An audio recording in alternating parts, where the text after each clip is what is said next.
நான் வந்து ஒரு காரியத்தை உங்கள்கிட்ட கேட்பேன், ஒரு கேம். சரியா? இத்தனை பேரையும் எலும்பி நின்றுலாம் இப்போ கேம்லாம் விளையாட சொல்ல முடியாது. ஆனால் நீங்கள் உட்காந்துட்டே சொல்கிற மாதிரி ஒன்று கேட்பேன் நான், அதை நீங்கள் சொல்லணும். நம்ம எல்லாருக்குமே வந்து ஒரு குறிப்பிட்ட ஒரு டேஸ்ட்டு பிடிக்கும் இல்லை? ஒருவேளை நீங்கள் சொல்லலாம் எனக்கு ஸ்வீட்டு பிடிக்கும்னு சொல்லலாம். ஸ்வீட் டேஸ்ட்டு பிடிக்கும், இனிப்பு டேஸ்ட்டு ரொம்ப பிடிக்கும். அப்படி இல்லைன்னா காரம் ரொம்ப பிடிக்கும், புளிப்பு ரொம்ப பிடிக்கும், அப்புறம் துவர்ப்பு ரொம்ப பிடிக்கும், துவர்ப்பு. அப்புறம் பிட்டர், கசப்பு ரொம்ப பிடிக்கும். 5 சொல்லியிருக்கேன் இல்லையா? 5த்தில் நீங்கள் எது வேணாலும் சொல்லலாம். இதுதான் எனக்கு ஃபஸ்ட்டு பிடிக்கும், பிரதானமாக பிடிக்கும் அப்படின்னு சொல்கிறது என்ன? ஒரு 5 செகண்ட் எடுத்துக்கோங்க. ஒரு 5 செகண்ட் எடுத்துக்கோங்க. நீங்கள் யோசிச்சுக்கோங்க. ஒரு 10 பேர்கிட்ட நான் கேட்பேன். இந்த பக்கம் இருந்து ஒரு 5 பேர், இந்த பக்கம் இருந்து ஒரு 5 பேர், நீங்களாக சொல்லலாம். இல்லை 10 பேருக்கு மேலே கூட சொல்லலாம். எனக்கு இந்த டேஸ்ட்டு பிடிக்கும் சிஸ்டர் அப்படின்னு நீங்கள் சொல்லலாம். ஓகேவா?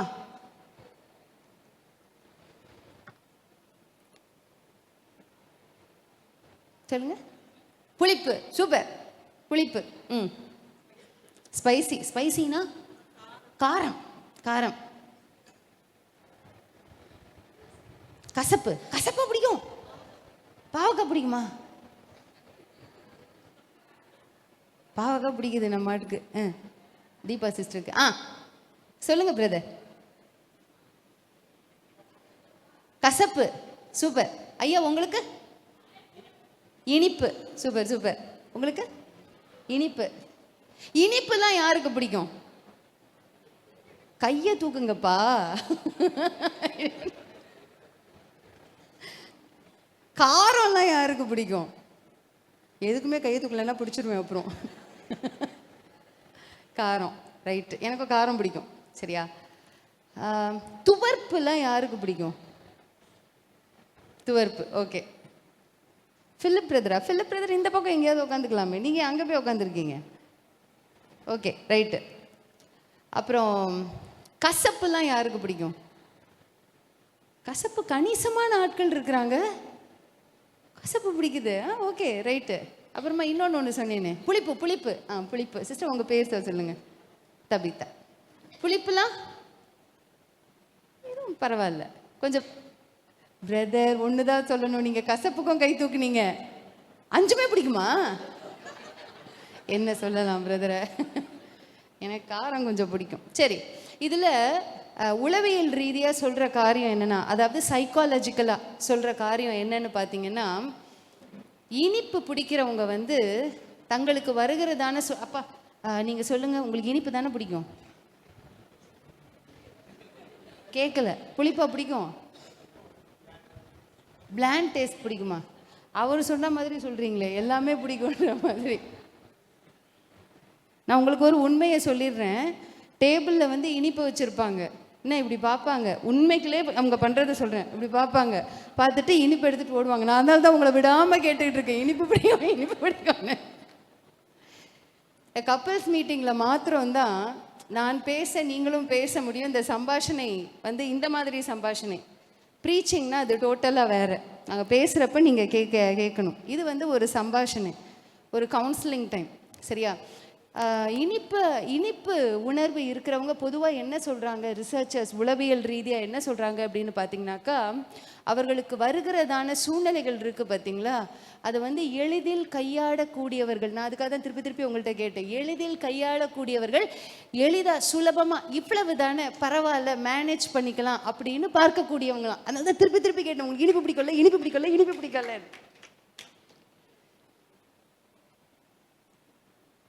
அது இனிப்பு. யாரெல்லாம் இனிப்பு பிடிக்கும்? நீங்கள் இப்போ நிறைய கை தூக்கு.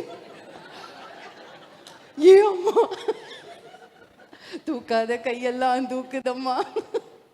காரமாக இருக்கிறவங்க எப்படி அப்படின்னு பார்த்தீங்கன்னாக்கா, எனக்கு காரம் பிடிக்கும். சரியா? சட்டுன்னு ஒரு காரியத்துக்கு வந்து ரியாக்ட் பண்ணிடுவாங்களாம். எக்ஸாக்டாக 100% ரியாக்ட் பண்ணலனாலும் ரியாக்ட் பண்ணிடுவாங்களாம்.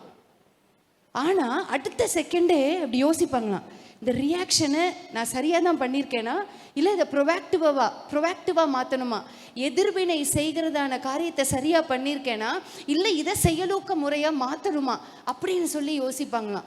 இது காரம் ரொம்ப விரும்புகிறவங்க இருக்காங்க பார்த்தீங்களா, அவங்க யோசிக்கிறதான தன்மையா. நான் உண்மையாக ஒத்துக்கிறேன், எனக்கு காரம் பிடிக்குங்க, காரம் பிடிக்கும். நான் சொல்கிறது கரெக்டா? அப்புறம் இந்த துவர்ப்பு, கசப்பு, அப்புறம் இன்னொன்று சொன்னேன், புளிப்பு, இவங்கெல்லாம் எப்படி இருப்பாங்க அப்படின்னு பார்த்தீங்கன்னாக்கா ஸ்லைட்டாக கிரிட்டிக்கல் சைடு அதிகமாக இருக்குமா. கிரிட்டிக்கல் சைடு அப்படின்னாக்கா ஒரு சில பேர் பார்த்தீங்கன்னா அது நெகட்டிவ் இல்லை. கிரிட்டிக்கல் சைடு மண்டை யாருக்கு இருக்கும்னா சிஐடிஸ்க்கு இருக்கும். உங்கள் வீட்டில் ஐயா நீங்கள் சொல்லுங்கள், உங்கள் வீட்டில் இவங்க சிஐடியை தலையாட்டிட்டாங்க. சிஐடி மூளை, அதாவது ஒரு லைன் 2 லைன் இப்படி வரைஞ்சிருக்கோன்னா நம்ம ஒழுங்காக அந்த லைனில் எழுதணும், அடுத்த லைனில் எழுதணும். இவங்க என்ன பார்ப்பாங்கன்னா இன்பிட்வீன் இந்த லைன் நடுவில் போகிறது என்னன்னு பார்ப்பாங்களாம். துவர்ப்பு, புளிப்பு, கசப்பு, இவங்க இருக்காங்களே தீபா சிஸ்டர், உங்கள் 2 பேரில் நீங்கள் சொல்லுங்கள் பிரதர், யார் சிஐடி வேலையை பார்க்குறது சொல்லுங்கள். இந்த இவங்க தான் கவனிச்சிட்டாங்க. இது வந்து உளவியல் ரீதியாக நான் இதை படித்தப்போ எனக்கு கொஞ்சம் ஆச்சரியமாக இருந்துச்சு. ஆனால் உண்மையிலே இது வந்து உண்மை. நம்முடைய டேஸ்ட்டை வச்சே நம்முடைய சுபாவம் எப்படி இருக்கும் அப்படின்னு சொல்லி கண்டுபிடிக்கிறாங்க.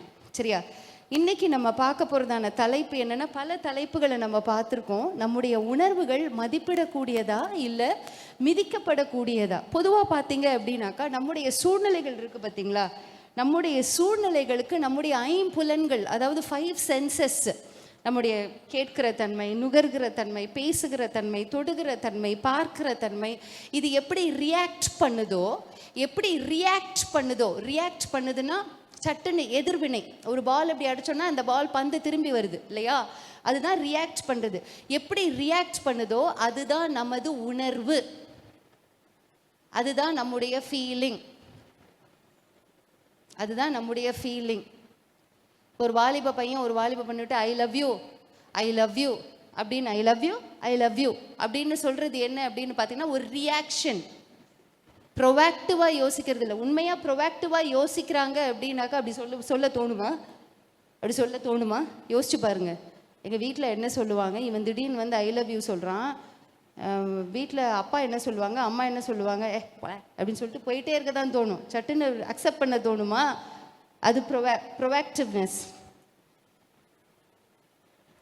புரியுதா? உணர்ச்சின்னா என்ன, உணர்வுனா என்ன? உணர்ச்சி அப்படின்னா என்னன்னா கோவப்படுதல், நமக்கு பசிக்கிறது, அடுத்தது பார்த்தீங்க அப்படின்னாக்கா மகிழ்ச்சியாக இருக்கிறது, பயப்படுறது, இதெல்லாம் என்ன அப்படின்னாக்கா உணர்ச்சி.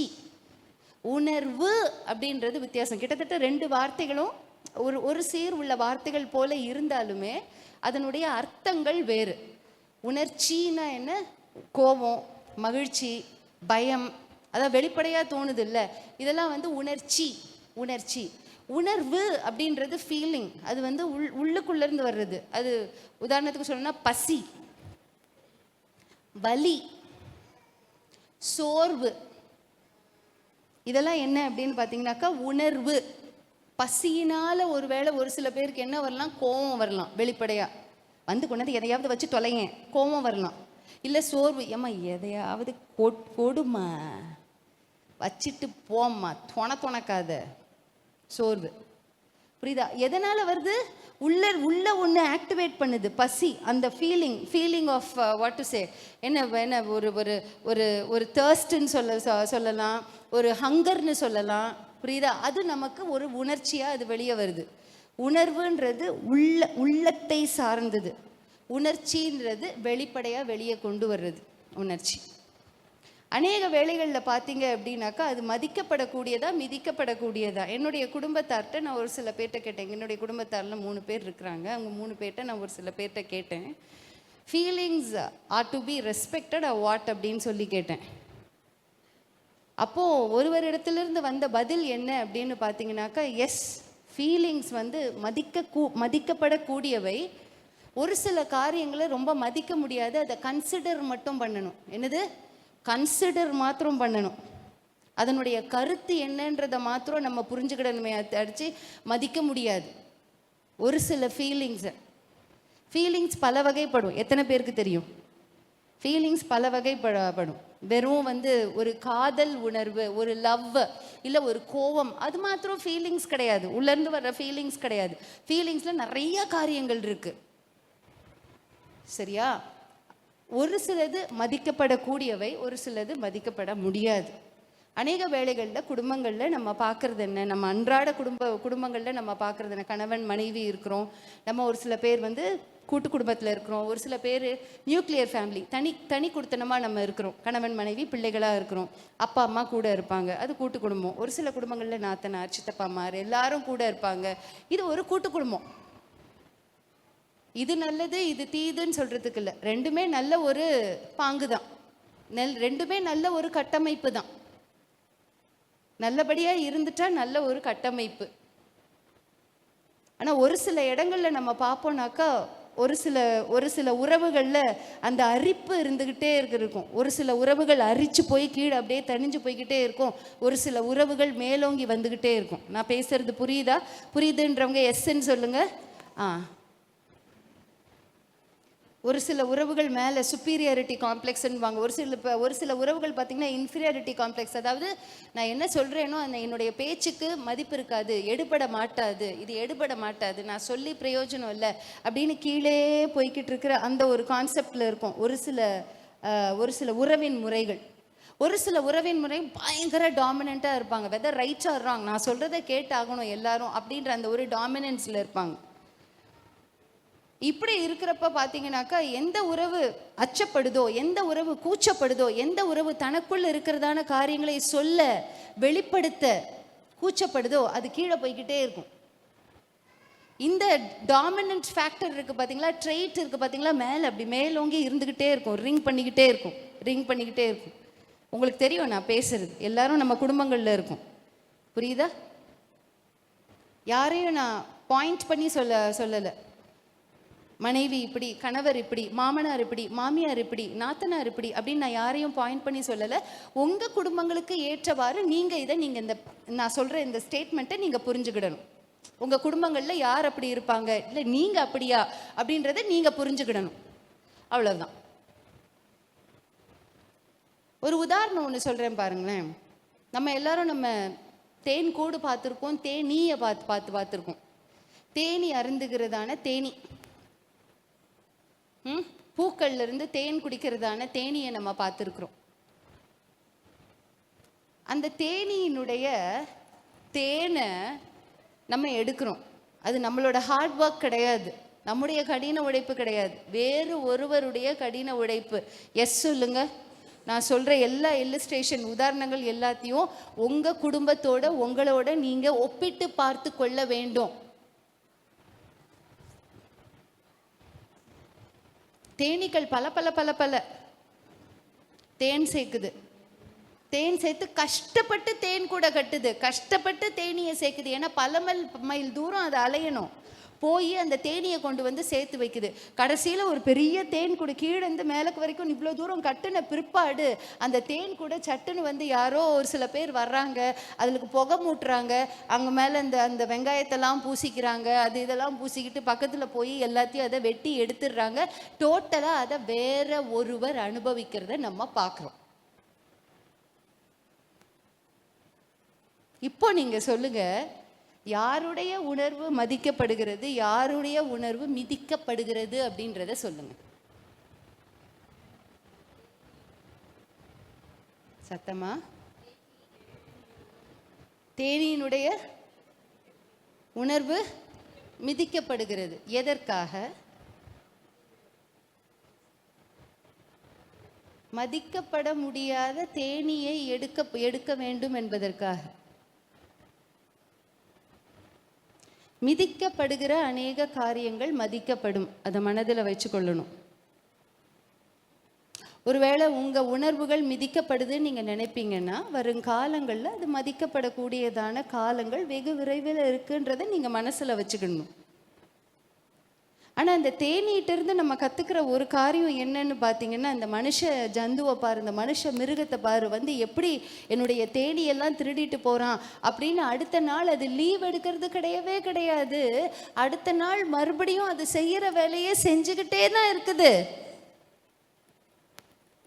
தான் மதிக்கப்படலை, தான் செய்கிறதான கடின உழைப்பு கன்சிடர் பண்ணப்படலை, மிதிக்கப்படுறோன்னு தெரிஞ்சும் அது பார்த்தீங்கன்னா மறுபடியும் மறுபடியும் தான் செய்கிறதான வேலைகளை அது செஞ்சுக்கிட்டே தான் இருக்கு. சரியா? எந்த விதத்துலையும் அது தன்னுடைய வேலையை நிப்பாட்டுறது கிடையாது. நான் மிதிக்கப்படுறேனே என் குடும்பத்தில், நான் உதாசீனப்படுத்தப்படுகிறேனே அப்படின்னு சொல்லி அது அதனுடைய வேலையை அடுத்த நாள் வந்து செய்யாமல் இருக்கிறது கிடையாது. மறுபடியும் அதே பூவை நோக்கி போகுது, அதே சந்தோஷத்தோட போகுது, அதே வேகத்தோட போகுது. ஒரு எஸ் சொல்லுவோமா? அதே வேகத்தோட போகுது. அதே அமௌண்ட்டு தேனி அது சம்பாதிக்குது, அதே அமௌண்ட்டு தேனி அது மறுபடியும் சேகரித்து வைக்குது. தெரியாமல் மறுபடியும் நான் நான் மிதிக்கப்படுவேன் என்று கருத்தில் கொள்ளாமல் அது செய்கிற வேலையை செஞ்சுக்கிட்டே தான் இருக்கு. அதனால தான் பல ஆண்டு காலமாய் தேனீக்களை நாம் உதாரணமாக பல காரியங்கள் நாம் பயன்படுத்துகிறோம். மிதிக்கப்படுகிறவைகள் எப்பவுமே மதிக்கப்படுபவை. மனசுல நம்ம வச்சுக்கணும். ஒரு நாளும் அது பேசுனதில்லை. அதை பார்த்து கத்துக்கோன்னு நம்மை படைத்தவர் சொல்லி கொடுத்துருக்கிறார். இந்த கூட்டத்தில் பொதுவாக நான் பெயர் சொல்ல மாட்டேன், ஆனால் கடவுள்னு சொல்லுவேன். நம்மை படைத்தவர்னு சொல்லுவேன். the one who created us அப்படின்னு சொல்லுவேன். நம்ம எல்லாரையும் ஒரே ஒருத்தர் படைச்சு வச்சிருக்கார். எஸ் சொல்லுவோமா? அவர் நம்மை எப்படி பார்க்கிறார்? ஒவ்வொரு இந்த ஆலோசனை வேலைகளிலையும் பார்த்தீங்க அப்படின்னாக்கா அவர் நம்மை எப்படி பார்க்கிறார் அப்படின்ற அந்த ஒரு கணிப்பு மாத்திரம் நமக்கு சரிவர தெரிஞ்சிருச்சு அப்படின்னாக்கா நம்ம போகிற பாதையில் நம்மளால் சரியாக போயிட முடியும். நம்ம உணர்ச்சிகள், அதாவது நம்முடைய உணர்வுகளை சரியே நம்மளால் வெளிக்காட்ட முடியும். எவர் என்னை மிதித்தால் என்ன, மதித்தால் என்ன, நான் செய்ய வேண்டிய போக்கு அதன்படி நான் போய்கிட்டே இருப்பேன். நல்லா நம்ம புரிஞ்சுக்கணும். உங்களுக்கு எல்லாருக்குமே தெரியும், இந்த மேரேஜ் கவுன்சிலிங்கில் நான் பிகினிங்கில் இப்போ 4 வருஷத்துக்கு முன்னாடியே இந்த சப்ஜெக்ட் எடுத்துக்கிறேன். ஒரு ஆணினுடைய உணர்ச்சி டோட்டலாக வேற, ஒரு பெண்ணினுடைய உணர்ச்சி டோட்டலாக வேற. ஒரு ஆண் தான் பார்க்கிறதை வைத்து தன்னுடைய உணர்வுகளை வெளிப்படுத்துகிறார். ஒரு பெண் வார்த்தைகளை வைத்து வெளிப்படுத்துகிறார். ஏன் அப்படின்னாக்கா பெண் அதிகமாக பேசக்கூடியவங்க, ஆண் அதிகமாக பேசக்கூடாதவங்க. they are less of words. அவங்கள்ட்ட அநேக வார்த்தைகள் இருக்காது. நான் சொல்றது கரெக்டா? நான் சொல்றது கரெக்டுன்னு தான் நினைக்கிறேன். நிறைய வீடுகளில் ஆண்களோட மேக்கப், அவங்களோட டிஎன்ஏவே அப்படிதான். அதிகம் பேச மாட்டாங்க. ஏதாவது 100ல் 1 100ல் 2 பார்த்தீங்கன்னா கடபடன்னு ஒரு பொம்பளை பேசுகிற மாதிரி பேசுவாங்க. அதை நான் தப்புன்னு சொல்ல வரல. ஒரு சில வீடுகளில் அப்படி பேசுவாங்க. அது அவங்களுடைய இயற்கை தன்மை, அவங்களோட டிஎன்ஏ. யாரையும் நம்ம குறைச்சி பேசுறதுக்கு இல்லை. ஆனால் பொதுவாக ஆண்களுடைய அந்த அவங்களுடைய ஃபார்முலா, அவங்களுடைய சூத்திரம் என்னன்னு பார்த்தீங்க அப்படின்னாக்கா அவங்க they are not much words, they are not people of much words.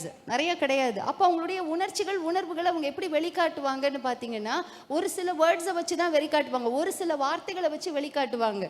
நம்ம பெண்கள் கொண்டு வருகிறதான வார்த்தைகளினுடைய வல்லமை வேறு, ஆண்கள் கொண்டு வருகிறதான வார்த்தைகளுடைய வல்லமைகள் வேறு. உதாரணத்துக்கு எடுத்துப்பீங்கன்னா ஒரு ஆண் பெண் ஒரு கடைக்கு போயிருக்காங்க, சீலை வாங்குற கடைக்கு. சரியா? அப்போ அங்கே போய் சீலையெல்லாம் எடுத்து போட சொல்கிறாங்க, எடுத்து போடுறாங்க. நம்ம பொதுவாக சீலை வாங்கும்போது முதல்ல புடவை போட்ட உடனே நம்ம வந்து செலக்ட் பண்ணிடுவோமா? பண்ண மாட்டோம். பார்ப்போம், பார்த்துக்கிட்டே இருப்போம். நம்ம பார்ப்போம், நம்ம பக்கத்தில் உட்காந்துருக்கிறவங்க பார்க்குறோன்னு அவருக்கு என்ன தலையில் எழுத்த? ஆனால் பாவம் என்ன பண்ணுறது, நம்மளை கட்டிக்கிட்ட காரணத்துக்காக அவங்களும் வந்து பக்கத்தில் வந்து நிற்பாங்க. பார்ப்போம். கடைசியில் வேற கடை போகலாமா? உனக்கு ப்ளூ கலர் சாரி தானே வேணும்னு கேட்டேன். இங்கே 1000 சேலை எடுத்து போட்டானே, பேச முடியாது. சரி போகலாம். பிடிக்கலையா உனக்கு? சரி போகலாம். போகிறாங்க. அடுத்த கடையிலையும் கிட்டத்தட்ட அதே மாதிரி தான் இருக்குது. எல்லா கடையிலையும் என்னங்க வேறையாக இருக்கும். என்ன சில்க் இருக்கும், லினன் இருக்கும், ஜூட் இருக்கும், வேறு என்ன இருக்கும், டசர் இருக்கும், வேறு என்ன இருக்கும், பாலிஸ்டர் இருக்கும், வேறு என்ன இருக்கும், எல்லாம் நமக்கு தெரிஞ்சது. அதே மாதிரி தான் கிட்டத்தட்ட டிசைன் எடுத்து போடுவாங்க, எடுத்து போடுறாங்க. ஒரு 4 சேலை எடுத்து போடுறாங்க. ஒரு 5வது சேலை எடுத்து போட்டோன்னே இது நல்லா இருக்குல்லம்மான்னு தெரியாதனமா வாயை விட்டுறாரு இவர். இது நல்லா இருக்குல்லன்னு சொல்லிடுறாரு. இங்கே இப்படி பார்க்குறாங்க. சரி பில்லை போடுங்க அப்படின்னு சொல்லிடுறாங்க. சொல்லிட்டு இப்படி மூஞ்ச உருன்னு வச்சுட்டு போகிறாங்க. நல்லா இருக்குல்ல ஏம்மா பிரியா, நல்லா இருக்குல்ல. எங்கள் வீட்டில் அப்படி நடந்தது இல்லைன்னு. ஏன்னா அவங்க என் கூட வரவே மாட்டாங்க, பர்ஸை மட்டும் கொடுத்து அனுப்பிடுவாங்க. அவங்க வரமாட்டாங்க என் கூட. சும்மா ஒரு போக்குக்கு ஒரு ஒரு ஒரு ஒரு வார்த்தைக்கு நான் என் பேர் என்னது, ஏம்மா பிரியா வீட்டிலேருந்து வந்தப்போ நல்லா தானே வந்தேன், இப்போ ஏன் உருன்னு மூஞ்சை தூக்கி வச்சுட்டு போகிறேன்? நல்லா தானே இருக்கு, நான் கேட்டப்போ நல்லா தானே இருக்குன்னு. உனக்காக நான் ஒரு கடைக்கு நான் வந்தேன், 2வது கடையில் நல்லா தானே இருக்குன்னு. நல்லா தான் இருக்குப்பா, எல்லாம் நல்லா தான் இருக்குது. உங்களுக்கு பிடிச்சிருக்குல்ல? எனக்கு பிடிச்சிருக்கா? உனக்கு பிடிச்சிருக்கான்னு நான் கேட்டேனே. நீ நல்லா இருக்குன்னு தானே சொன்னேன். உங்களுக்கு பிடிச்சிருக்குல்ல, உங்களுக்கு தான் டைம் ஆயிடுச்சு இல்லை, உங்களுக்கு இதுக்கு மேலே உங்களால் என் கூட நிற்க முடியாது இல்லை, இவ்வளவு தானே உங்களால் என்னோட டைம் ஸ்பெண்ட் பண்ண முடியும். இதெல்லாம் அவர் சொல்லவே இல்லை. அவர் நிலை குலைந்து போகிறார் என்னவர். இதெல்லாம் நான் சத்தியமாக யோசிக்கலை, என் உள்ளத்தில் நான் யோசிக்கவே இல்லை. நீயா ஒரு பெரிய எஸ்ஸேவே எழுதுற. This is the verbal condition of a women. Verbal condition, அந்த உணர்ச்சிகளை வெளிக்காட்டுற விதம் பார்த்தீங்க அப்படின்னாக்கா உங்களுக்கு இவ்வளோ தான் உங்களால் என்னோட டைம் ஸ்பெண்ட் பண்ண முடியும். இன்றைக்கி உங்களுக்கு ஆஃப் டே தானே, கொஞ்ச நேரம் என் கூட நிற்கக்கூடாதா? கொஞ்ச நேரம் என் கூட, உங்களுக்கு அதுக்குள்ளே கால் வலிச்சிருச்சா, உங்களுக்கு அது பண்ணிடுச்சா, இது பண்ணிடுச்சா, உங்களுக்கு பசிக்குதா, வீட்டில் சமைச்சு வச்சுட்டு தானே வந்தேன், நம்ம வீட்டில் போய் ஒன்றா தானே சாப்பிட போகிறோம், இது கூட உங்களால் நிற்க முடியாதா? நல்லா தானடி எடுத்து கொடுத்துருக்கேன், நல்லா தானடி. மனசில் இதுதான் தோணும். இதை நீங்கள் பார்த்தீங்க அப்படின்னாக்கா இது எல்லார் குடும்பத்துலேயும் நடக்கிறது. என் குடும்பத்தில் பர்ஸு மட்டும்தான் வருங்க, ஆள் வராது. ஆள் வரமாட்டாங்க, பர்ஸு மட்டும்தான் வரும், பணத்தை மட்டும் கொடுத்து விடுவாங்க. புரியுதா? இது எல்லார் குடும்பத்துலேயும் நடக்கிறதான காரியம். கூட நிற்கிறப்ப பார்த்தீங்கன்னா அந்த உணர்வுகள் அது வித்தியாசமாய் வெளிப்படுகிறதான காரியங்களை நம்ம பார்க்குறோம். ஒரு 3 நாள் முன்னாடி நான் சொல்லியிருக்கேன் உங்கள் எல்லாருக்கும், ஒரு கோர் குரூப் எனக்கு இருக்குது, ஒரு சில முக்கியமான காரியங்களை எனக்கு அனுப்புவாங்க அப்படின்னு சொல்லியிருக்கிறேன். ஒன்று அனுப்புனாங்க.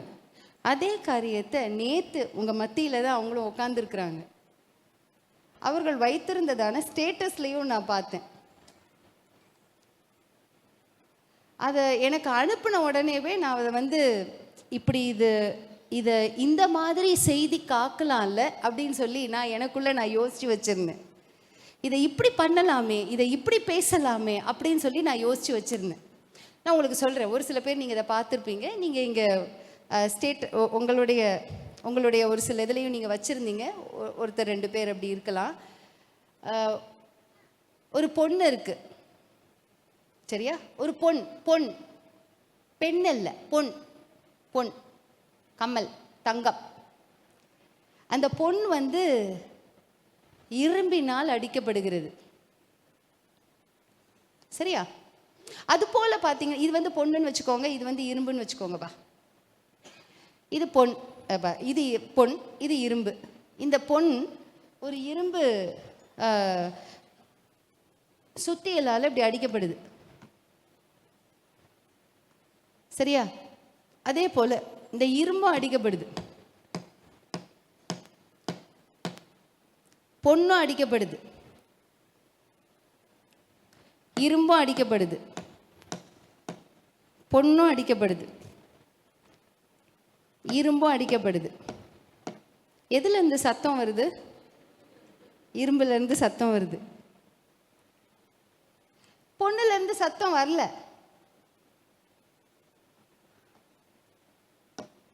இதுல இருந்து மட்டும் சத்தம் வருது.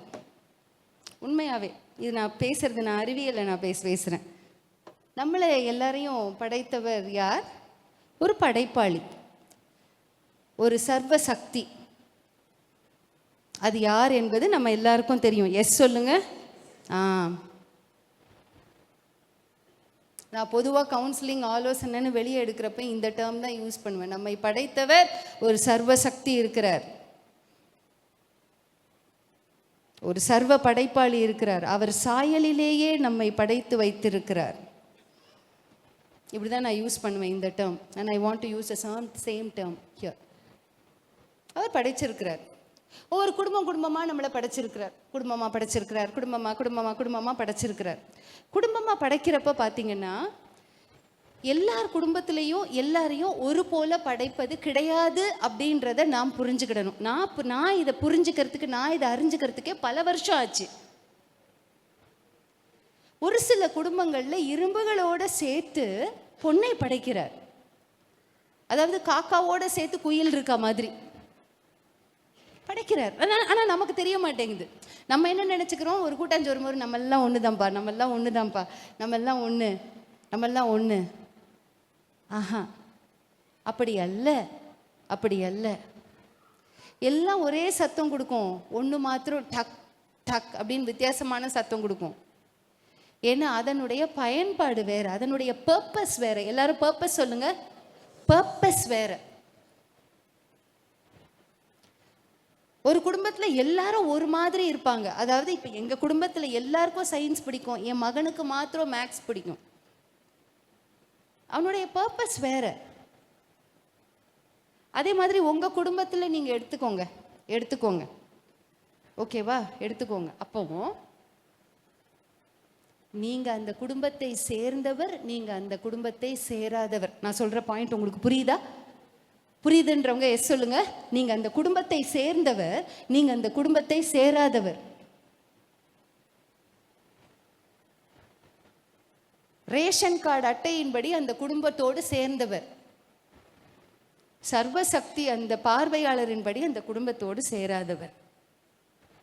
You are created for a different purpose. So உங்கள்கிட்ட சத்தம் வராது. மற்றவங்க கொடுக்குற சத்தம் உங்களால் கொடுக்க முடியாது. நான் பேசுறது புரியுதா? எல்லாரும் ஒரே விதமான உணர்வை வெளிப்படுத்தினாங்கன்னா உங்களால் ஒரே விதமான உணர்வை வெளிப்படுத்த முடியாது. You're totally different. You will express it in a different way. ஒரு பழைய ஏற்பாட்டு அழகான ஒருவர் இப்படி சொல்லுவார், என்னை நிந்தித்தவன் எதிரியானால் நான் சகித்திருப்பேன், என்னை நிந்தித்தவன் எதிரியானா சகித்திருப்பேன், ஆனால் என் கூடயே சேர்ந்து சாப்பிட்டவன், என் கூடயே இருந்தவன், என் தோழனும் எனக்குரியவனும் ஆனவன் என்னை நிந்திக்கிறான் அப்படின்னு சொல்லுவான். இவன் என்ன நினச்சிக்கிட்டு இருக்கான், அது வரைக்கும் அவன் என்னுடைய தோழன் தான், என் ரத்தத்தோடு சேர்ந்தவன் தான், ஒன்று தான். ஏசு அவருடைய வாழ்க்கையிலையும் பார்த்தீங்க அப்படின்னாக்கா என்னாச்சு, அத்தனை பேர் இருந்தாங்க. அவர் நினச்சிக்கிட்டு இருக்காரு நம்மெல்லாம் ஒரே பெத்தையில தான் தூங்குறோம், ஒரே சாப்பாடை தான் சாப்பிட்றோம், எல்லாம் ஒன்று தான் அப்படின்னு தான் நினச்சிக்கிட்டு இருக்காரு. என்னை நிந்தித்தவன் யாராவது எதிரியா இருந்தால் பரவாயில்லையா, என் கூட சாப்பிட்ட ஆளு தானே, நீயும் நானும் ஒன்றுன்னு தான் ஏன் நினச்சிக்கிட்டு இருந்தோம். அப்படி இல்லை, அவன் காக்கா, இவர் குயில். புரியுதா? அவங்களுடைய உணர்வு வேற, இவங்களுடைய உணர்வு டோட்டலா வேற. அதை நல்லா புரிஞ்சு வச்சுக்கோங்க. பொண்ணினுடைய நான் அந்த பார்த்த உடனே அந்த எனக்கு என்னோட குரூப்லேருந்து அனுப்பினவங்க பார்த்தோன்னே இதெல்லாம் எழுதிட்டு அதுக்கப்புறம் அந்த பொண்ணினுடைய அந்த ப்ராப்பர்ட்டிஸை பார்த்தேன். கோல்டோட ப்ராப்பர்ட்டிஸ், அயனோட ப்ராப்பர்ட்டிஸ் பார்த்தேன். ஏன் இப்படி சத்தம் வருது? கோல்டுக்கு சத்தமே வராது, எவ்வளோ அடித்தாலும் சத்தம் வராது. ஆனால் இரும்புக்கு பார்த்தீங்கன்னா அடிக்க சத்தம் வந்துக்கிட்டே இருக்கும். ஏன் அப்படின்னு பார்த்தீங்கன்னாக்கா ரெண்டுமே டக்டைல், கோல்டும் டக்டைல், இரும்பும் டக்டைல். அதோட மேலபிலிட்டி, அந்த ஸ்ட்ரென்த்து பார்த்தீங்கன்னா ரெண்டுத்துக்குமே கிட்டத்தட்ட பார்த்தீங்கன்னாக்கா அது அடிக்கிறப்ப ரெண்டுமே எசைஞ்சு கொடுக்க போகிறது தான். ஆனால் பொன்னினுடைய தன்மை, தங்கத்தினுடைய தன்மை பார்த்தீங்கன்னா ரொம்ப இளகின தன்மை. அன்பு ஜனமே, ரொம்ப இளகின தன்மையா. அது அடிக்க தன்னுடைய அந்த ஷேப்பை மாற்றுமே அன்றி, புரியுதா, தன்னுடைய அந்த சத்தத்தை வெளியே கொண்டு வராதான். என்னை இவங்க அடிக்கிறாங்க, என்னை இவங்க துன்புறுத்துறாங்க அப்படின்ற அந்த உணர்ச்சியை வெளியே கொண்டு வராதான். பொண்ணுன்றது சுகர் மாதிரி. Take it easy policy, take it easy policy. பார்த்துக்கலாம், வந்து பார்த்துக்கலாம், யார் என்ன பண்ணுறான்னு பார்த்துக்கலாம். இது அந்த ப்ராப்பர்ட்டிஸை படித்தப்போ எனக்கு ரொம்ப ஆச்சரியமாக இருந்தது. ரெண்டுமே மேலபிலிட்டி தான், ரெண்டுமே அதோட டக்டைல் ஸ்ட்ரென்த் அந்த மாதிரி இருக்குது. ஆனாலும் ஆனாலும் ஆனாலும் ஆனாலும் இதனுடைய அந்த அந்த என்டியூரன்ஸ், சகிப்புத்தன்மை என்ன அப்படின்னு பார்த்தீங்கன்னாக்கா, எசைஞ்சு கொடுத்து போகுமா. எசைஞ்சு கொடுத்து, சரி பரவாயில்ல அடி, எவ்வளோ வேணாலும் அடி, எவ்வளோ வேணாலும் அடிக்க அடிக்க அதனுடைய ரூபத்தை மாற்றி அது அழகு கொடுக்குமே அன்றி சத்தத்தை வெளியே கொண்டு வராது. எஸ் சொல்லுவோமா எல்லாரும்? இப்போ உங்களுக்கு தெரியும் நீங்கள் கோல்டா இல்லை அயனானு உங்களுக்கு தெரியும். Why are you created? You are not iron. I am not iron. You are not iron.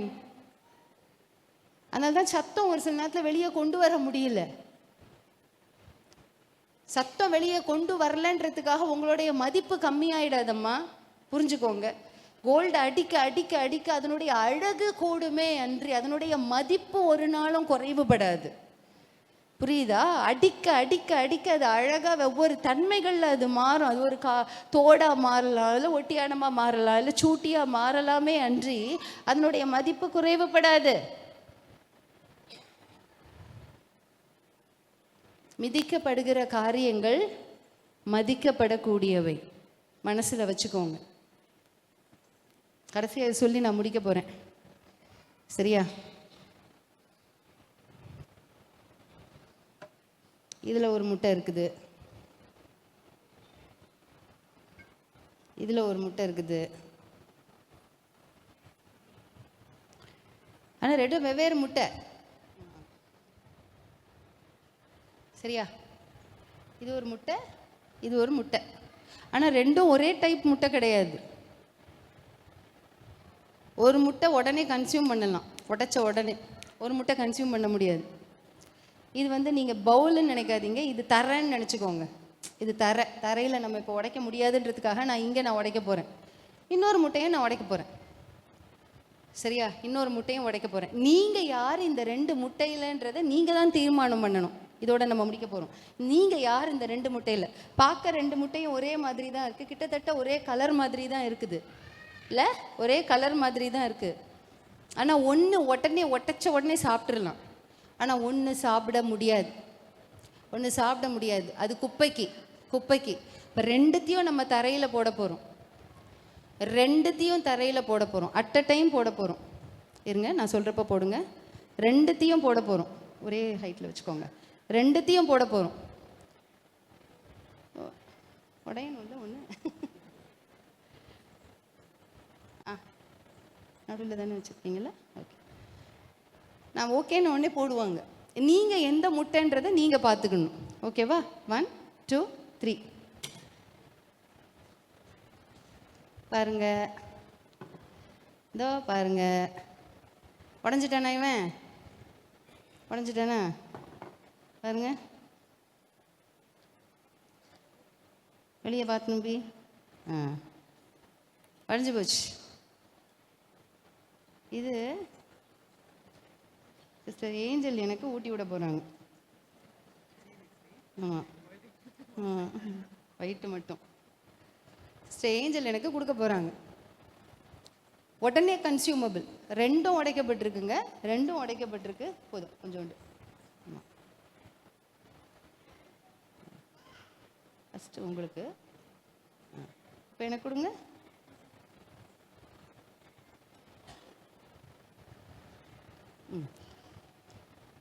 நன்றி, தேங்க்யூ. ரெண்டு பேரும் சாப்பிட்டோம் முட்டையை. கன்சியூமபிள் முட்டை, சூப்பராக இருக்குது. ரெண்டு பேரும் சாப்பிட்டோம்.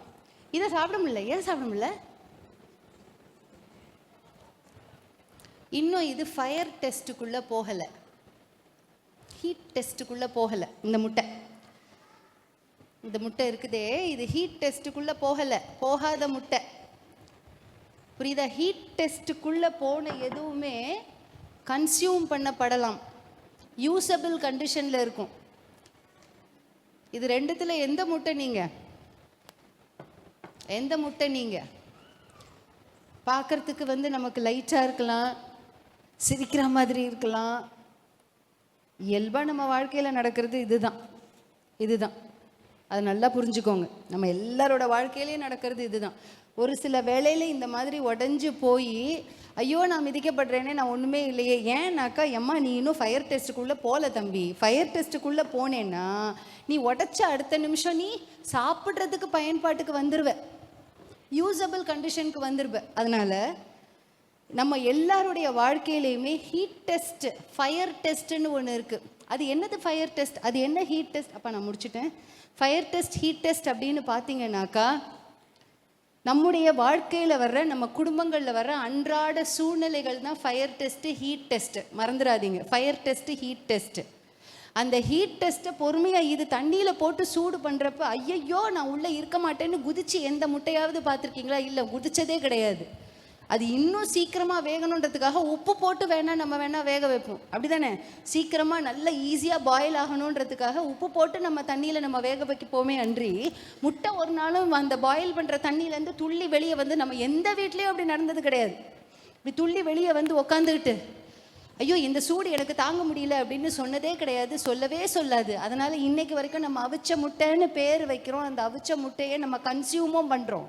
உடஞ்ச முட்டையை தூக்கி நம்ம இப்படி சுரண்டி இது கீழே நேராக, இது மேபி இது இதில் இருக்கிறதுனால பரவாயில்ல, இது தரையில் விழுந்துச்சுன்னு வச்சுக்கோங்க, இது என்ன குப்பைக்கு தான் லாய்க்கு. கரெக்டா? குப்பைக்கு தான் லாய்க்கு, ஒன்றும் பண்ண முடியாது இதை வச்சு. நீங்கள் யார், நான் யார் அப்படின்றத நீங்கள் தான் டிசைட் பண்ண போகிறீங்க. You are going to decide which egg you are. நீங்கள் ஃபயர் டெஸ்ட்டுக்குள்ளே கடந்து போகிறப்ப எந்த மாதிரி நீங்கள் உணர்ச்சிகளை வெளிப்படுத்தணும். Don't say I don't want அப்படின்னு இதில் எஸ்கேப் மட்டும் ஆகாதீங்க. இப்படி இருந்துட்டு இங்கேருந்து இப்படி எஸ்கேப் மட்டும் ஆகாதீங்க, இப்படி வெளியே மட்டும் குதிச்சிடாதீங்க. வெளியே குதிச்சிட்டிங்க அப்படின்னாக்கா நம்ம வேஸ்ட்டு, குப்பைக்கு தான் நம்ம யூஸ் ஆகும். அந்த ப்ராசஸ் முடிகிற வரைக்கும் உள்ளே இருந்துட்டோன்னு வச்சுக்கோங்களேன். ஒரு எஸ் சொல்லுங்க. அந்த ப்ராசஸ் முடிகிற வரைக்கும் உள்ளே இருந்துட்டோன்னு வச்சுக்கோங்க. மறுபடியும் எஸ் சொல்லுங்க. நம்ம பயங்கர சூப்பராகிடுவோம், அட்டகாசமாகிடுவோம். நம்மளை பீட்ஸ் பண்ண யாருமே இருக்க மாட்டாங்க. ஐ பிலீவ் நீங்கள் இதெல்லாம் அண்டர்ஸ்டாண்ட் பண்ணியிருப்பீங்க. கர்த்தர் நம்மோடு இருந்து நம்மை ஆசீர்வதிப்பார். ஆமாம்.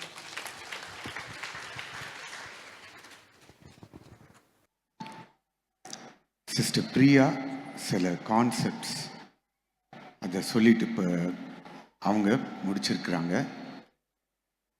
கர்த்தர் என்னுடைய மனதில் இந்த கான்செப்ட்ஸ் கேட்ட சில நடைமுறை காரியங்கள், அதை தேவன் என்னுடைய மனதிலே இன்றைக்கு வைத்திருக்கிறார். நடந்த சில காரியங்களை நான் உங்களோடு கூட ஷேர் பண்ண போகிறேன். உணர்வுகள், ஒவ்வொருத்தருடைய உணர்வுகளை நாம் எப்படி புரிந்து கொள்கிறோம், உணர்வுகளை எப்படி நாம் மதிக்கிறோம், அதை எப்படியாக நாம் எடுத்துக்கொள்ளுகிறோம். சில நாட்களுக்கு முன்னால் என் விசிட்டிங் டைமில் 20, maybe she should be in her late 20s or அந்த வயதில் இருக்கிறதான ஒரு பிள்ளை என்னை பார்க்க வந்திருந்தாள். சில வருடங்களுக்கு முன்பாக இயேசுவை ஏற்றுக்கொண்டு நல்ல படிப்பு படிச்சிருக்கிறா. She is educated in BSc computer science. நல்ல வேலையும் பார்த்த வேலையில என்கிட்ட சொன்னால், கிட்டத்தட்ட நான் ஒரு 25,000 ரூபாய் நான் முதல்ல சம்பாதிச்சேன் பாஸ்டர். வேலை நல்லா போயிட்டு இருந்தது, நல்லா நடக்குது. ஆனால் ஒரு குறிப்பிட்ட நேரத்தில் கர்த்தர் என்ன ஊழியத்துக்கு அழைச்சார். அதனால நான் ஒரு ஊழிய நிறுவனத்தில் நான் ஊழியம் செய்ய ஆரம்பித்தேன். அப்பா இறந்துட்டாரோ இல்லாட்டி வேற மாதிரி போயிட்டாரோ, சின்ன வயசுலேயே 2nd ஸ்டாண்டர்ட்லேயே வேற மாதிரி அப்பா போயிட்டாரு. இப்போது இந்த வீட்டில் அந்த அம்மா கொஞ்சம் சிக்கு, இந்த பிள்ளை மாத்திரம்தான் ஏர்னிங் மெம்பர். அதுவும் ஒரு ஊழியத்தில் இருக்கிறாப்புல. அந்த ஊழியத்தில் அந்த பிள்ளை தான் தன்னுடைய சப்போர்ட்டை ரைஸ் பண்ணி கொள்ள வேண்டும். காலேஜ் மினிஸ்ட்ரி செய்கிறதான ஒரு ஊழிய நிறுவனம். அவங்களுடைய சில பிரின்சிபிள்ஸ் தெரியும். அவங்க பார்க்குற இடத்துல அவங்களுடைய ஊழியத்தை பற்றி சொல்லி அவங்களுடைய ஃபினான்ஷியல் நீட்ஸை ரைஸ் பண்ணி கொள்வாங்க. அப்போ கேட்கும்போது உன்னுடைய தேவைகள் எப்படி சந்திக்கப்படுது? என்னுடைய தேவைகள் சந்திக்கப்படுகிறது, போதுமானதை கர்த்தர் எனக்கு கொடுக்கிறார் அப்படின்னு தைரியமா சொன்னார். அப்புறம் அவளுக்கு ஒரு அலையன்ஸ் பார்த்துருக்குறாங்க. என்னுடைய மென்டார் ஒரு பக்கம், அதே நேரத்தில் அந்த தம்பியினுடைய மென்டார். நம்முடைய கலாச்சாரத்தின்படி அரேஞ்ச் மேரேஜ் நம்மளுக்கு, ஃபாரின்ல இருக்கிறவங்க அவங்களுடைய டேட்டிங் கல்ச்சர் வந்து வேற. அப்போ இப்படி இருக்கும்போது இதை நான் கூர்ந்து கவனித்து கொண்டு இருந்தேன். இந்த மென்டார் சேர்ந்து எங்களை ஒருவருக்கொருவர், என்னுடைய குடும்ப சூழ்நிலை ஏழ்மை நிலை, படிப்பு இருக்குது, இப்போ வேண்டிய சாப்பாடு எனக்கு இருக்குது, ஊழியத்தை ஆண்டவர் கொடுத்துருக்கிறாரு. அந்த ஊழிய நிறுவனத்தினுடைய ஒரு அவங்களுடைய பிரின்சிபிள் என்னன்னா, அந்த கல்யாணம் பண்ணா அந்த 2 பேரும் அந்த நிறுவனத்தில் தான் வேலை பார்க்கணும். அது அவங்களோட நல்ல ஒரு பிரின்சிபிள். அது இட் இஸ் தேர் பிரின்சிபிள். அப்போது அவங்க அதை வந்து ஜெபத்தோடு தான் பெரியவங்க அதை பேசி கொண்டு வர்றாங்க. அப்போ என்கிட்ட சொன்னால், ஒரு வசதி நிறைந்ததான ஒரு மணமகனை எனக்கு பார்க்குறாங்க. எனக்கு அந்த அளவுக்கு வசதி கிடையாது. அவங்க வீட்டில் கவர்மெண்ட்டில் வேலை செய்கிறவங்களாம் இருக்கிறாங்க. இந்த ஃபேன் ஆஃப் பண்ணிடலாம். அப்படி இருக்கிறாங்க. ஆனால் எனக்கோ, நான் இருக்கிற சூழ்நிலையோ அந்த அளவுக்கு கிடையாது. நான் வாழ்த்தி அனுப்பினேன், நான் ஜோம் பண்ணேன், அவளுக்காக ஜோம் பண்ணேன். சமீபத்தில் அந்த பிள்ளை என்னை பார்க்க வந்திருந்தா. பார்க்க வந்து என்கிட்ட கேட்டா, பாஸ்டர் நீங்கள் எப்படி இருக்கீங்கன்னு சிரிச்ச முகத்தோட கேட்டா. எனக்கு ஆங்ஸைட்டி, நீ எப்படி இருக்கிற, உன் சூழ்நிலை எப்படி இருக்குது? சிரிச்சுக்கிட்டே சொன்னா, பாஸ்டர் நான் நல்லா இருக்கிறேன். எனக்கு ஞாபகம் இருந்தது அவள் சொன்ன காரியங்கள், என்ன நடந்தது அப்படின்னு கேட்டேன். என்னை வந்து பார்த்தாங்க, பார்த்து எல்லாம் அங்கே வந்து என்னை பிடிச்சிருக்குது அப்படின்னு தான் சொன்னாங்க. சொல்லிட்டு நாங்கள் போய் வீட்டில் போய் சில காரியங்கள் கேட்டாங்க. உங்களால் எவ்வளவு கொடுக்க முடியும் இந்த திருமணத்துக்கு அப்படின்லாம் கேட்டாங்க. எங்களை, நான் தான் இருந்தேன், என்னை நடத்துகிற மென்டார் இருந்தாங்க. எவ்வளோ நீங்கள் போடுவீங்க, எத்தனை சாவரன் போடுவீங்க? இல்லை, அதுக்கெல்லாம் எங்களுக்கு வசதி இல்லை அப்படின்னு சொல்லிட்டோம். கல்யாண செலவுக்கு என்ன பண்ணுறது அப்படின்னு கேட்டாங்க. அடுத்தது, அதுக்கும் அந்த அளவுக்கு பெருசாக எங்கள் கையில் காசு இல்லை. அப்போ அந்த மகளுடைய வார்த்தையை கேட்டபோது என்னுடைய உள்ளமே உடைந்தது. நீங்கள் அந்த இடத்துல ஒரு மணமகனாக இருந்தீங்கன்னா, ஆண்கள் எத்தனை பேர் இப்படி ஒரு பொண்ணை நீங்கள் சூஸ் பண்ணுவீங்க? எத்தனை பேர் இந்த மாதிரி சூழ்நிலையில தேவ சித்தம் எது, பணம் அதெல்லாம் அடுத்தது.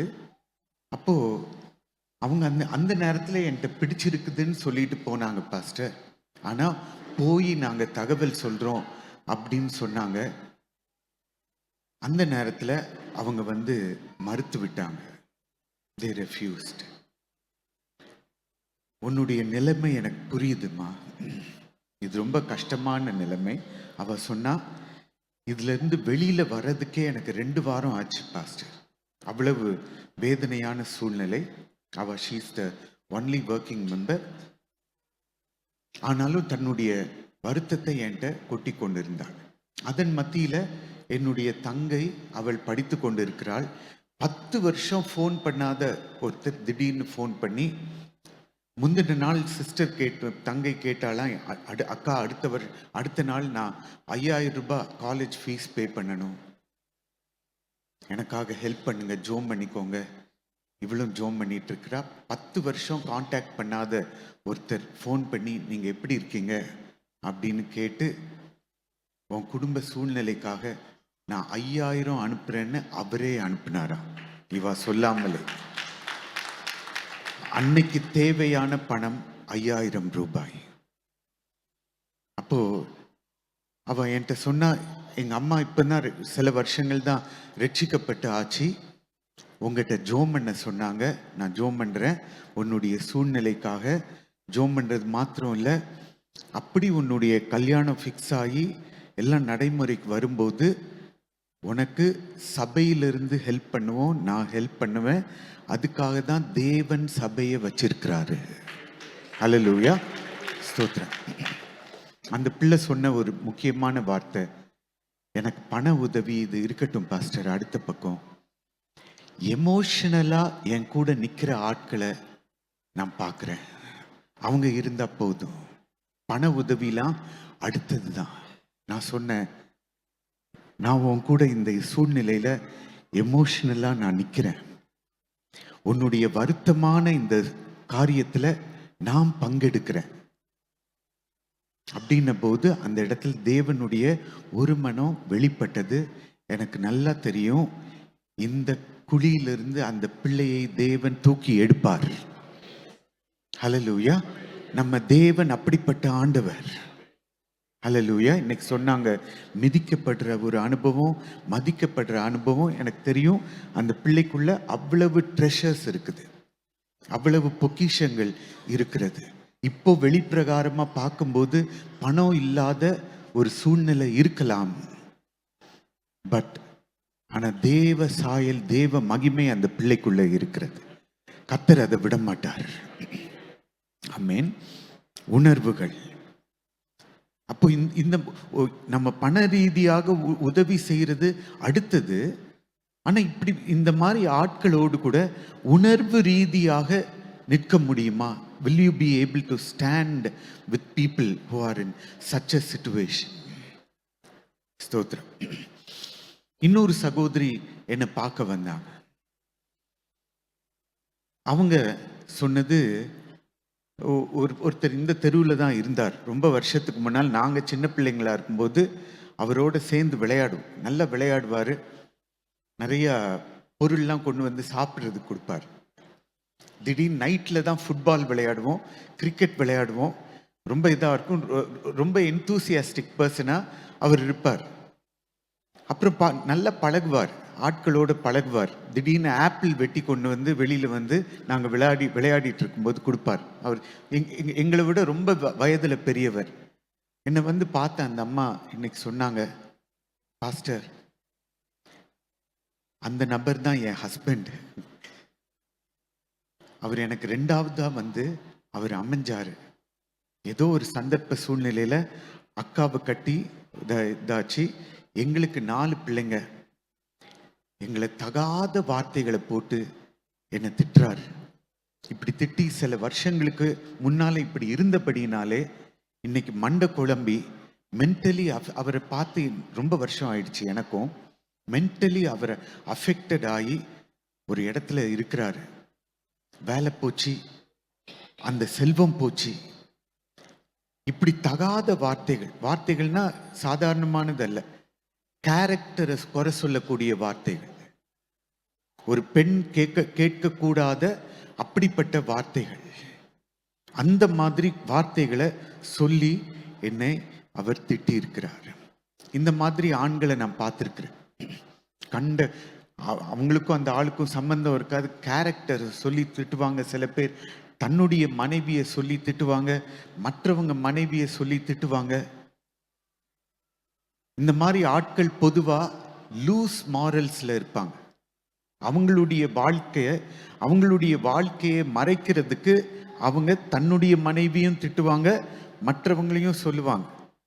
அது வந்து அன்பார்லிமெண்டரி வேர்ட்ஸ், அதை இங்கிருந்து சொல்ல முடியாது.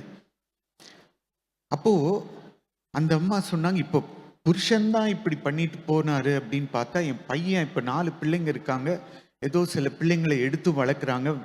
பையன் கல்யாணம் பண்ணி வேலை செய்ய வேண்டிய வயசுல வேலை செய்யாம அவனும் இந்த மாதிரி சில பழக்கத்துக்கு இவங்களுக்கு இதெல்லாம் உண்டு. குடியை கெடுக்கும் அப்படின்னு சொல்லுவோம்ல, இதெல்லாம் இருக்குது. அவன் என்ன திட்டுறான் பாஸ்டர், பையன் எதை சொல்லி? கேரக்டர்ல. அவனுக்கு ஒரு ப்ராப்பர் வேலை இல்லை, அவன் குடும்பத்துக்கு சம்பாதிச்சு கொடுக்கறதுக்கு வக்கில்லை, அவன் இந்த இதுல அடிமைப்பட்டுட்டு அவங்க வந்து உட்கார்ந்துருந்தாங்க. எனக்கு என்ன சொல்றதுன்னே தெரியல. எனக்கு தெரியும் கர்த்தர் இந்த மாதிரி ஆட்களுக்கு கண்டிப்பா விடுதலையை கொடுப்பார். அந்த கண்ணீருக்கு பதில் உண்டு. There is an answer for these tears. கோழைகள் அல்ல, அவங்களை கூட்டிட்டு வந்திருந்தாங்க. கர்த்தருக்கு மகிமை உண்டாவதாக. கர்த்தர் எந்த மாதிரி இடுக்கமான சூழ்நிலையிலிருந்தும் ஒரு ஆளை கையிலே தூக்கி எடுக்க வல்லமை உள்ளவர். என்ன சொல்லிக்கிட்டு இருக்கிற? உணர்வுகள், மற்றவர்களுடைய உணர்வுகளை மதிக்க கற்றுக்கொள்ளுவோம். Learn to respect others feelings. Others feelings. நம்முடைய பட்டணம் அழைக்கப்படுவது நம்ம காலிவுட் அப்படின்னு சொல்றோம். நம்ம வாழ்றது இந்த கோடம்பாக்கம். இங்க இருக்கிறதான முக்கியமான இண்டஸ்ட்ரி என்னது?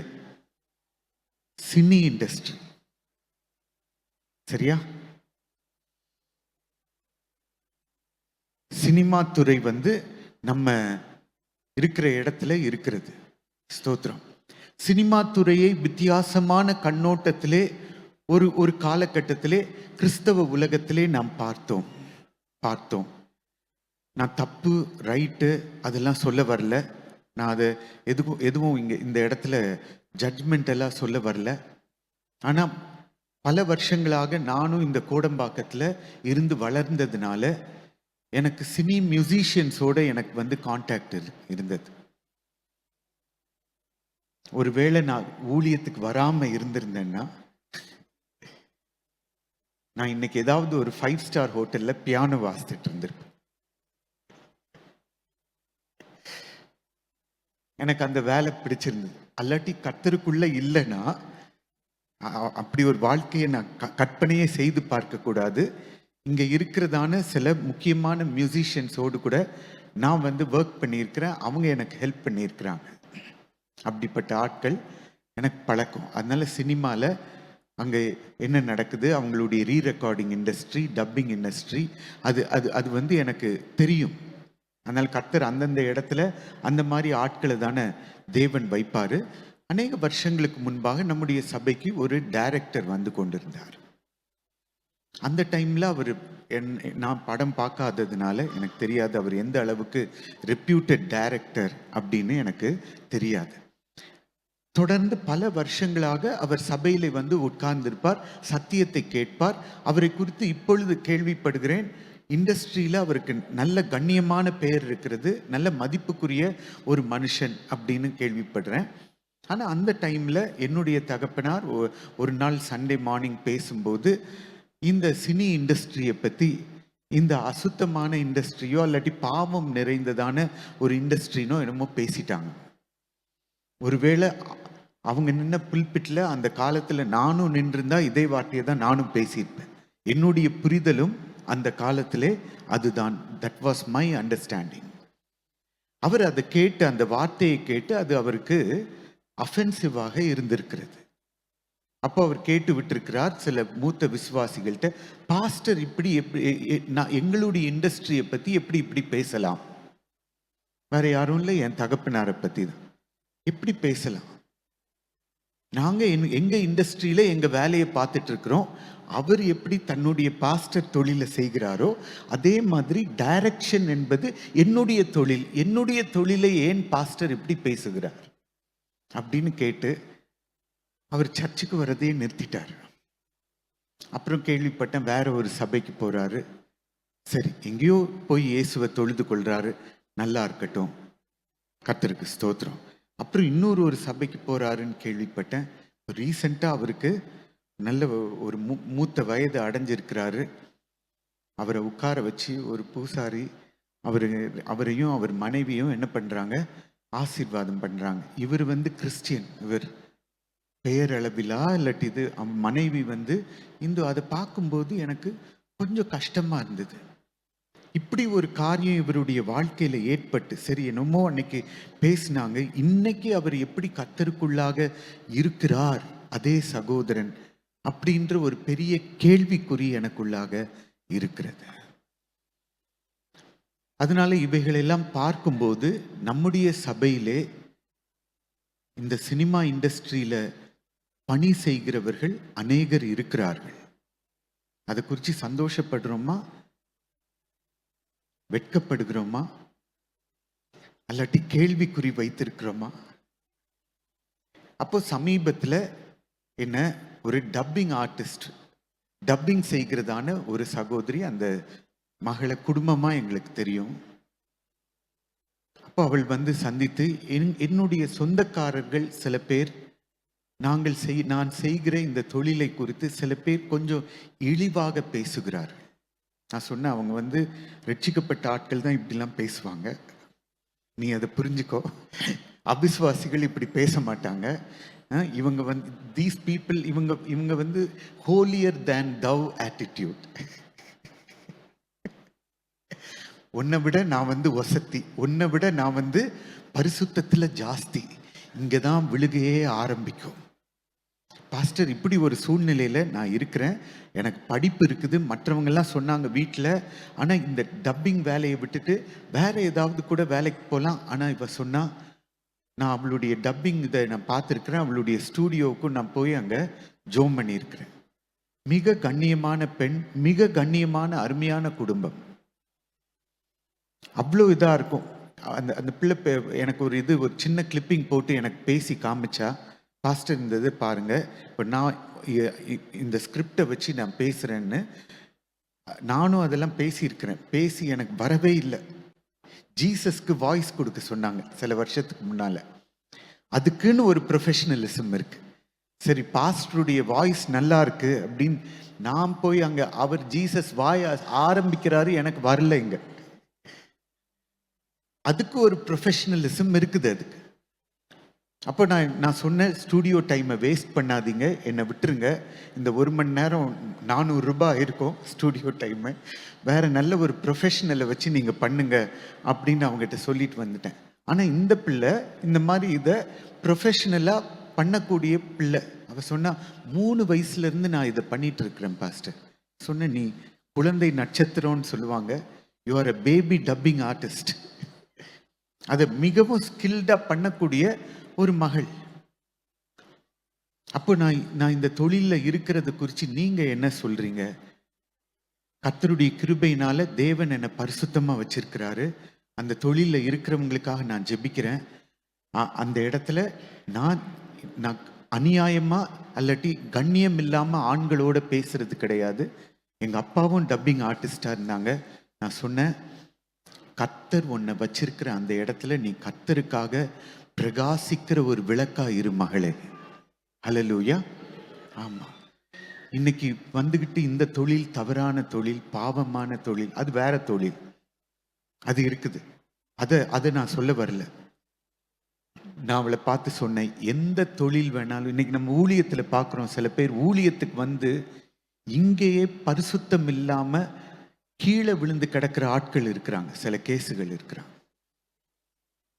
நான் சொல்றேன், அதனால சொல்ற வார்த்தை, எந்த தொழில் வேணாலும் செய்யுங்க, பரிசுத்தமா மாத்திரம் இருங்க, பாவம் செய்யாதீங்க. என் கூட இருக்கீங்களா? நான் அந்த மகளை பார்த்து சொன்னேன், நீ உன்னை பத்தி இந்த தாழ்வு மனப்பான்மையை விட்டுரு, நான் உன்னை உயர்வா தான் பார்க்கிறேன். என்ன எப்படி கர்த்தர் பாஸ்டரா பயன்படுத்துறாரோ அந்த தொழில இயேசுவை பிரதிபலிக்க தேவன் உன்னை வைத்திருக்கிறார். Continue your good work. நான் உன்னை மேன்மையா பார்க்கிறேன் மகளே. I look at you like that. உணர்வுகள். How do you treat with these feelings? நம்முடைய ஆல்பம்ஸ்க்கு ஒரு அருமையான பிரதர், அவர் வந்து இசை வாசிப்பார், சிட்டார்ன்ற ஒரு இசை வாசிப்பார். அவர் வந்து ஃபுல் டைமாக அவர் ஒர்க் பண்ணது சினி இண்டஸ்ட்ரி. இன்றைக்கும் சினி இண்டஸ்ட்ரிக்கு போய் அங்கே இருக்கிற மியூசிஷியன்ஸை பார்த்தீங்கன்னா நிறைய பேர் வந்து கிறிஸ்தவங்களாக இருப்பாங்க. அவங்களுடைய ஆரம்பம் என்னன்னு கேட்டிங்கன்னா சர்ச்சில் தான் மியூசிக் வாசித்திருப்பாங்க, இங்கே கொயரில் பாடியிருப்பாங்க. மைக்கேல் ஜாக்சன் யாருன்னு நினைக்கிறீங்க? சபையில் கொயரில் பாடினவர். பின்னால பாப் பாடகராக அவர் மாறினார். அப்போ இந்த மியூசிக் இண்டஸ்ட்ரியில இருக்கிறவங்க அவங்களுடைய ஆரம்பம் கண்டிப்பா ஏதோ ஒரு சபையில அங்கதான் இருக்கும். நிறைய பேர் வந்து கிறிஸ்டியன்ஸா இருப்பாங்க. சில பேர் தாங்கள் கிறிஸ்தவர்கள் என்பதை அங்க இருக்கிறவங்க சொல்ல மாட்டாங்க. அது அவங்களுக்கு வெக்கமா இருக்கும். ஒரு நாள் கர்த்தர் அவங்கள பார்த்து வெட்கப்படுவார். நீ மனுஷர் முன்னால என்ன அறிக்கை பண்ணல, நான் வெட்கப்படுகிறேன். இந்த சிட்டார் வாசிக்கிற சகோதரனை நான் அறிவேன், நன்றாக வாசிக்க புலமை பெற்றவர், கர்த்தருக்கு பயந்தவர், எந்த கெட்ட பழக்கமும் கிடையாது, தேவையில்லாம பேச மாட்டார்.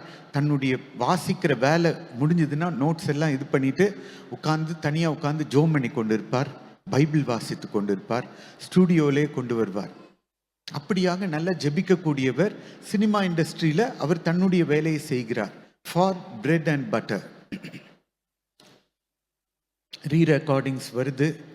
இந்த சிட்டார் ரொம்ப அழகா இருக்கும். அதனுடைய அதுக்குன்னே ஒரு நாதம் இருக்கும் அதை கேட்கறதுக்கு, சிட்டார்.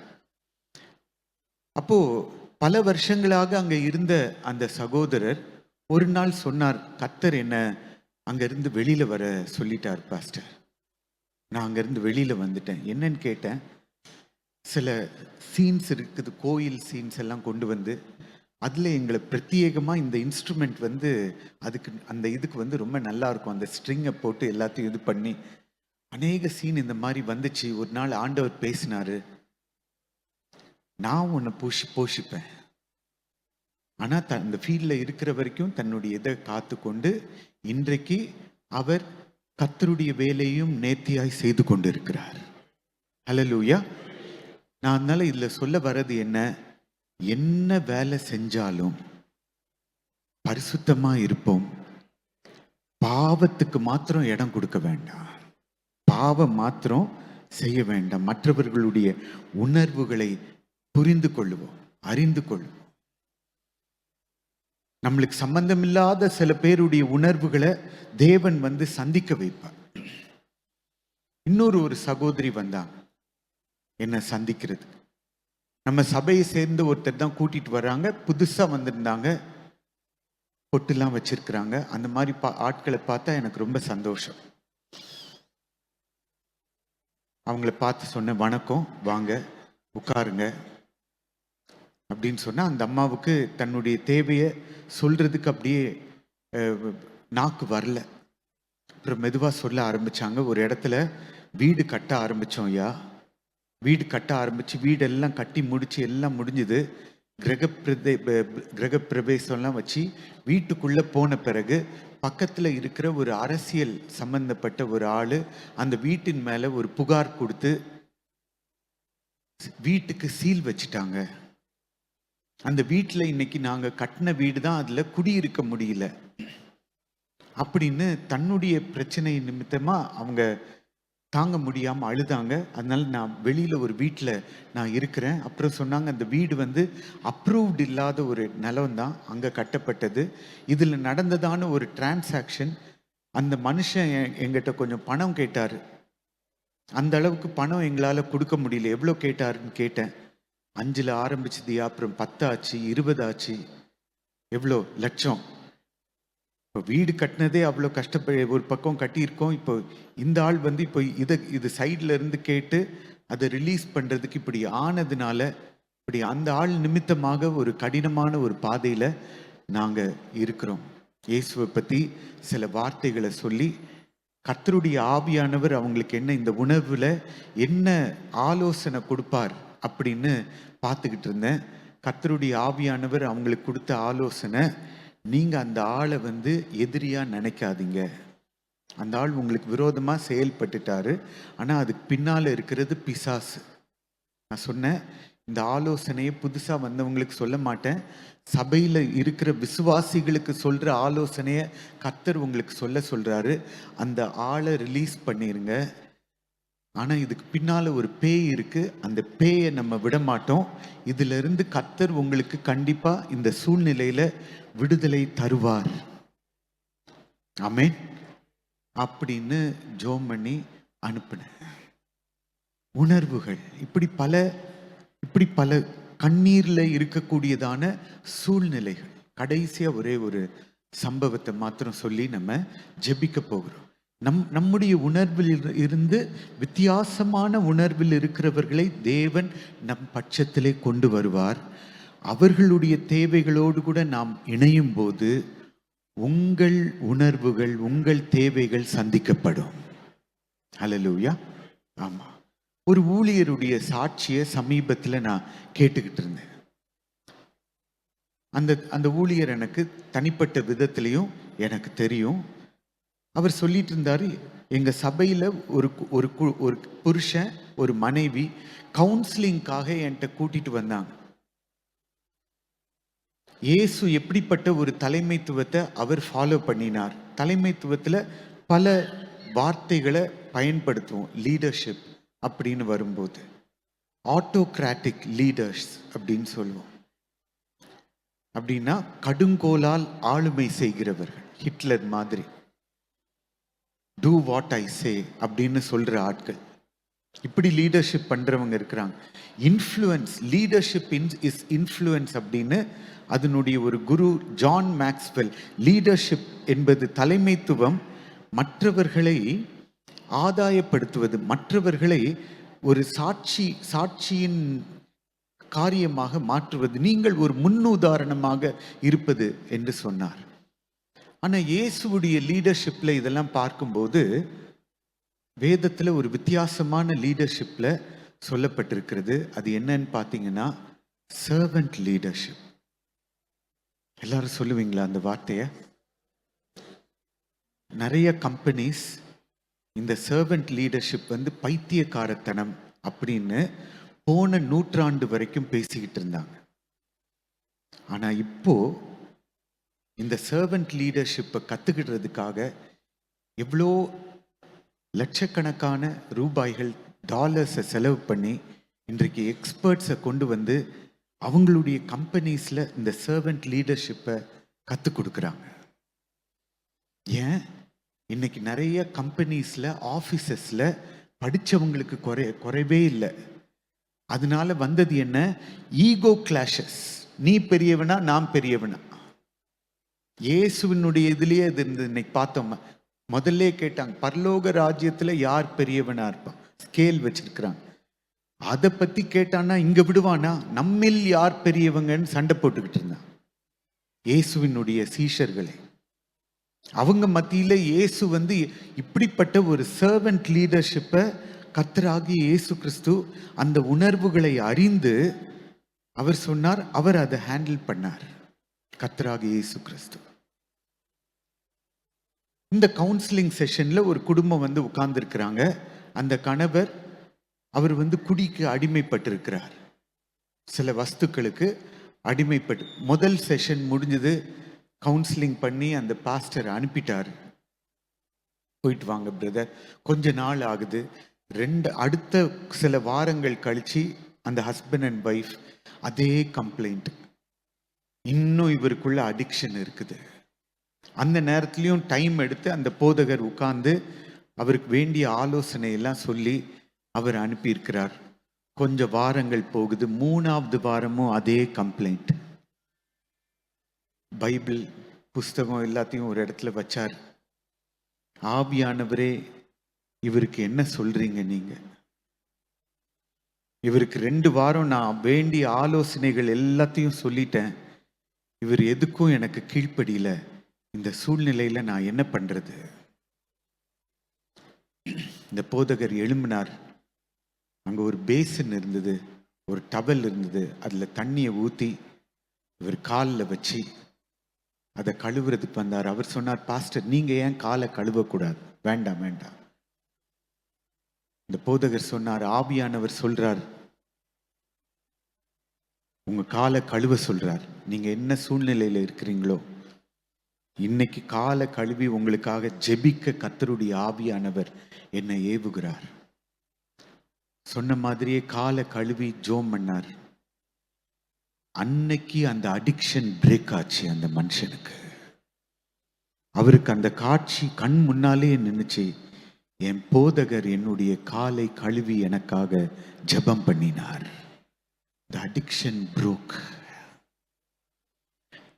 சில காரியங்களை கர்த்தர் சம்பந்தம் இல்லாம செய்ய வைப்பாரு. அந்த ஆவியானவர் சொல்றதுக்கு அப்படியே கீழ்ப்படிஞ்சிடணும். அதுதான் ஆவிக்குரிய தலைமைத்துவம். We are all called to be leaders. சில காரியங்கள் என்னதான் வார்த்தையில சொல்லி கவுன்சில் பண்ணாலும் அங்க ஒரு you need to connect with the people emotionally as Jesus did. அது நடக்கும்போது தேவனே அந்த தேவைகளை மனுஷருக்கு சந்திப்பார். ஹல்லேலூயா. தேவன் உதவி செய்வாராக, தேவன் மகிமைப்படுவாராக. சில இடத்துல நான் பார்த்திருக்கிற சில வித்தியாசமான மரியாதைகளை ஜனங்கள் எனக்கு செய்கிறதை நான் பார்த்திருக்கிறேன் சமீபத்திய நாட்கள். சில பேர் என்கிட்ட கீழே எனக்கு முழங்கால் போடுவாங்க. நான் ஜோம் பண்றதுக்கு முழங்கால் போடுறாங்கன்னு நினைச்சு தலையில கையை வைக்க போனா என் காலை தொட்டு கும்பிடுவாங்க. சரி, நான் அந்த நேரத்துல போய் அதை தடை பண்ண முடியாது. சில வேளையில நான் சொல்லுவேன், அந்த நேரத்தில், ஆண்டவரே, இது எனக்குரியதல்ல, இது உமக்குரியது. ஹல்லேலூயா. இது நம்ம அது சில வேளையில தடையும் பண்ண முடியாது. ஏன்னா இந்திய கலாச்சாரத்தில் அது ஒரு மரியாதை, வணக்கம் கிடையாது. It is a kind of respect. சில நாட்களுக்கு முன்னால ஒரு வீட்டுக்கு போயிருந்தேன். நானும் நம்முடைய உடன் ஊழியர் ஒரு பாஸ்டரும் போயிருந்தோம். அவங்க எங்களை சாப்பிட கூப்பிட்டுருந்தாங்க. அங்கே போய் சாப்பிட போயிருந்தோம். அவங்க வீட்டுக்குள்ளே நுழையும் போது அந்த சகோதரி ஒரு பேசினில் தண்ணி வச்சு எங்கள் 2 பேருடைய கால்களையும் கழுவுனாங்க டவல் வச்சு. நான் சொன்ன, ஆண்டவரே, இந்த காரியம் எனக்கு கிடையாது, இது உங்களுக்கு, இது இட் இஸ் unto you. அவங்க சொன்னாங்க, உங்களை நான் மதிக்கிறேன் பாஸ்டர், அதனால இப்படி உங்களை நான் வரவேற்க விரும்புகிறேன். சில வேளையில எதிர்பாராத சில மதிப்பை சில இடங்களிலே தேவன் உங்களுக்கு கொடுப்பார். அது அப்படியே ஆண்டவருக்கு கொடுத்து விடுவோம். எல்லாரும் ஜோம் பண்ணுவோமா இந்த நேரத்தில்? shall we pray? praise you God. ஸ்தோத்திரம். எழும்பி நின்று ஜெபிக்கலாம் இந்த வேளையில. நன்றி ஆண்டவரே, நன்றி கர்த்தாவே. விதவைகளுக்கும் திக்கற்றவர்களுக்கும் உதவி செய்வீராக. அவர்களுடைய கூப்பிடுதலை நீர் அறிந்திருக்கிறீர். ஸ்தோத்திரம் ஆண்டவரே. ஆண்டவரே, மற்றவர்களால், கணவரால், மற்றவர்களால் மிக கேவலமாக அழைக்கப்படுகிற கர்த்தருடைய பிள்ளைகளுக்காக இந்த வேளையில ஜோம் பண்ணுகிறோம். அவங்க கேவலமாக திட்டப்படுகிறதுல அவங்க வேல்யூ வரல. அவங்க உங்க இரத்தத்தினால கழுவப்பட்ட பிள்ளைகள். They are value added children. ஸ்தோத்திரம் ஆண்டவரே. பல கண்ணீரின் கஷ்டத்தின் பாதையிலே சென்று கொண்டிருக்கிற பிள்ளைகளுக்கு நீர் உதவி செய்யும்படியாக ஜெபிக்கிறோம் ஆண்டவரே. யாரும் எங்கள் வேலையிலோ எங்கள் நிலைகளிலோ பெருமை கொள்ளாதபடி எங்களை பாதுகாத்துக் கொள்ளும். ஸ்தோத்திரம். ஒவ்வொருவரையும் உமக்குள்ளாக பரிசுத்தமாய் பாதுகாத்துக் கொள்ளுவீராக. தாழ்மை உள்ளவர்களுக்கு தேவன் கிருபை அளிக்கிறார். கிருபைகளை பெற்றுக் கொள்ளுகிறோம். ஸ்தோத்திரம் ஆண்டவரே. நன்றி கர்த்தாவே. உம்முடைய பிள்ளைகளை பாதுகாத்துக் கொள்ளுங்க. இயேசுவின் நாமத்தினாலே கேட்டுக்கொள்ளுகிறோம். ஆமென் ஆண்டவரே, ஆமென். கர்த்தர் உன் வீட்டை கட்டாராகில் என்கிற இந்த பாட்டு பாடுவோம். அப்பொழுது நம்முடைய காணிக்கையை நாம் ஆண்டவருக்கு கொடுக்கலாம். கர்த்தர் உன் வீட்டை கட்டாராகில் அதை கட்டும் முந்தன் பாடுவீருதா. கர்த்தர் உன் வீட்டை கட்டாராகில் அதை கட்டும் முந்தன் பாடுவீருதா. கர்த்தர் நகரத்தை காவல் செய்யாவிடில் உன் கண் விழிப்பும் விருதா. கர்த்தர் நகரத்தை காவல் செய்யாவிடில் உன் கண் விழிப்பும் விருதா. ஆதலால் உள்ளமே சதா அவர் சமூகம் நீதம் நேசரையை துதித்திடட்டும்.